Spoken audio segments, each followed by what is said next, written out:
How to fix Wildermyth keeps crashing or freezing on Windows. 1. Run the game on dedicated graphics, add wildermyth.exe into the graphics list. Like this.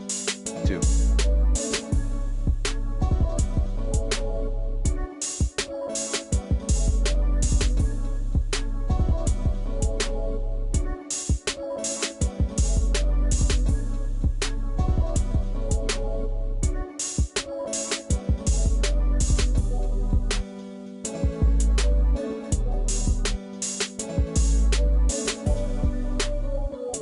Repair Wildermyth game files in Steam. 3.